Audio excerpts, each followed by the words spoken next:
Good morning. Katatapos lang ng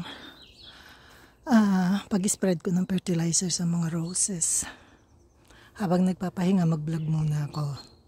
No? So, ito na yung mga lilacs. Full bloom na siya. Ang bango-bango dito. Ito yung white rhododendron. Tsaka yung nasa likod. Ayun, oh. So, 4 yung malalaking yan. Pero bumili ako ng mga extrang 2-3 maliliit.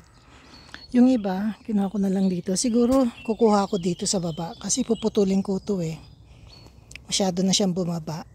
No? So, ayan na itsura ng garden pag full bloom na yung white rhododendron na. So, yung iba, nag-start na siya. Kagaya ng etong rhododendron na to. Kasi papasok na ang May, no? And na almost ng April, last week ng April. So, ito yung mga katatapos ko lang na fertilizer. Ito yung azalea rhododendron, nag-umpisa na siya. Oh. Next week kukuhanan ko siya ulit. Dito siguro ang itatanim ko na lang dito sa empty space na yan. Ano ba yan? Rose na lang. Sana last week ko pa. Kaya lang sobrang ulan, tsaka gabi -1. Sobrang lamig. So, hindi pa talaga makakapagtrabaho sa garden. Ngayon kaya ako nasa labas. Kasi nakakita ako ng araw. No? So, ito na yung mga azalea at saka rhododendron. Yung magkatabi, dark and light. Ito, violet. At saka ito, yung yellow. Masyadong matingkad ang araw. Pero okay lang. Yan yung hinihintay namin eh. Yung talagang holy sun na talagang may araw dito. No? So, yung iba, nalinis ko na. Yung iba, hindi ko pa nalinis. Hindi pa talaga taniman ng gulay. Ito yung campanula. Kulay blue to pag namulaklak. Pagpasok ng May, blue lahat yan. Yung part na yan. No? Ito naman, periwinkle. Patapos na. Tatanggalin ko karamihan dyan. Ito, nakita nyo yung campanula. Nag-self-seed. At saka chamomile. No? So, yung ibang, ito na yung pangalan nito, snowballs, yellow-green na siya. Pag nag-full white siya, full bloom na siya. Ito na yung Rosarium Uttersen, second year niya yata ngayon or third year. Hindi na namin siya binawasan. Kasi bata-bata niya pa eh. No? Kaya siyang mag-umpisang mag-bloom itong taon na to, no? Tapos yung mga tulips patapos na. Kasi mainit na eh. Mainit na pag daytime pero pag gabi malamig pa rin. So pag natapos yan, siguro summer flowers na lang itatanim ko. Ito na yung mga azalea, nag-umpisa na kasi papasok na rin ang May. Yung mga roses, nag-start na rin. Pero June pa ang rose. Yun lang, extra yun kasi hindi namin pinutol. Yung Rosarium Uttersen. Ito na yung yellow na ang tawag dyan, azalea. No, yellow tsaka orange yan na magkatapat sila. Tsaka may isa pang orange dyan. Tingnan nyo naman tong white rhododendron. Oh, diba bongga? Maski saan mo siya tingnan, ang ganda-ganda niya. Oh, grabe. Napaka-robust niyang halaman na yan. Every year, hindi ka mapu-frustrate kasi talagang mamumulak siya. Next year ulit, ganyan din ulit siya kaganda. Every year yan, simula naging bulaklak, naging halaman ko siya. Nagtataka nga ako kung bakit ayaw nila yan eh. Kasi ang bilis matapos. Pag uminit, tapos na. Wala pang 2 weeks, tapos na. Although siya nauuna. Tapos, pagkatapos niya, susunod itong kulay violet, blue violet. Ito yung aurelia. Ito yung candy tuft. Ito na yung isang lumang Rosarium Uttersen. Siguro ano na to? Mga 15 years, ganyan. So, talagang kinakalbo namin yan. No? So, ito na yung garden. Ayan yung full bloom. Ito pa yung white. Ayan o. Nasa likod. Wala na kasi akong magpagtaniman. Kaya tinanim ko na sa likod yung iba. Tapos yung isang wild cherries dito, tinanggal namin. Kaya nakita niya liwaliwanag dito. No, hindi ko na yung tataniman, eksang ganyang kaliwanag na yan. Tapos itong blue rhododendron, hindi pa siya nag-uumpisa. Magkasabay sila eh. Magkasabay sila nitong pink, pastel, peach.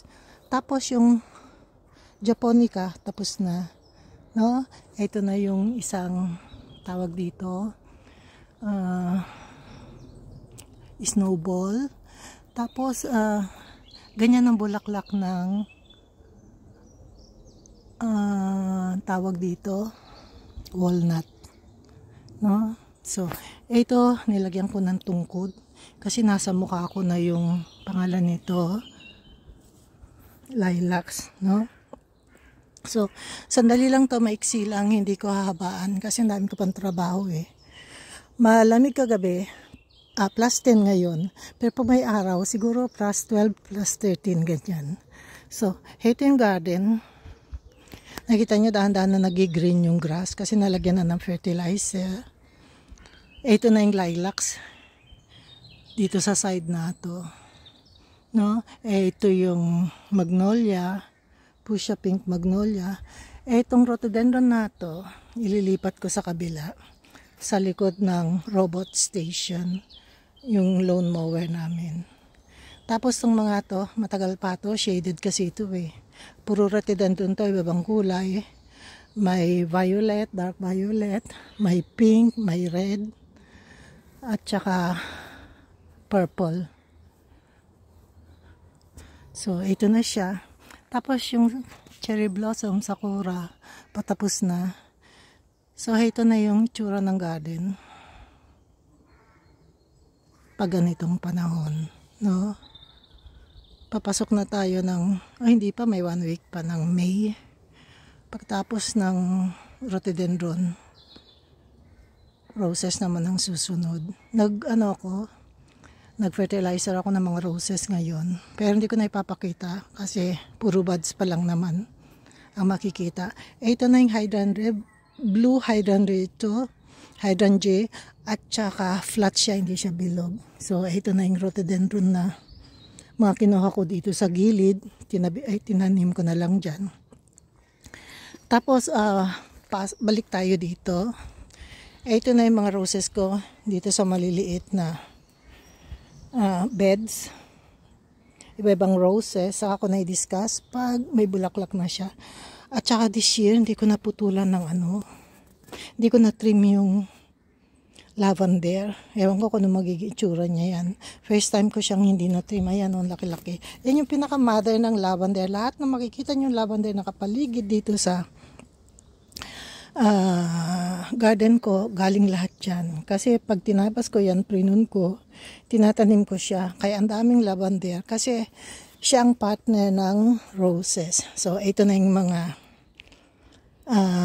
pangalan nito, strawberries, no? Puro strawberries yan. 1, 2, 3, 4, 5, 6 na paso. Itong long na paso na to. Tapos ito na yung mga halaman ko. Pinapaarawan ko yan. Tapos pagkatapos lalagay ko sa ilalim ng balkon, dyan sa balkon. Kasi nagpo-frost pa siya sa gabi. Hindi pa siya pwedeng itanim sa paso. Kasi mamamatay siya. Pag nadaanan siya ng frost, mamatay siya. So, it's not worth na magtanim ka ngayon and then may frost sa gabi. Not unless nakukoveran mo. Hindi ko man sila pwedeng coveran mag-isa. Bawat isang paso, no? So, itatanim ko siya pag wala ng frost. So, siguro yan, mid-May, ganyan. Ito na yung mga bagong tanim, bagong biling strawberries. Ito yung dati, nilagyan ko lang ng bagong lupa at saka fertilizer. Tapos dito galing lahat ng ano ba yan? Lahat ng kamatis last year. Papalitan yung lupa, ayusin ko. Na-mix ko na yung lupa, anuhin ko na lang. Ito pa yung ibang halaman, no? Yung mga paprika, capsicum, at saka pipino, kung ano-ano. Ito yung chives, every year lumalabas. So, yung mga pinutol kong mga bamboos, holly, ikakat ko yan, tapos lalagay ko dito sa basurahan. Tapos, itong bag, tatapon na rin yan. Tapos ito yung mga pinagaluan ko ng mga lupa. Nagmix na ako ng lupa, may fertilizer na yan. Tapos itong mga mums na to, hindi ko pa pwedeng itanim kasi may frost pa sa gabi. So dyan muna sila sa lugar na hindi matatamaan ng frost, no? So hanggang dito na lang. Maraming salamat. Pag nagustuhan nyo, mag-like, mag-subscribe kayo o mag-comment kayo para makilala ko kayo. Thank you so much. Paalam na, kumambon na. God bless.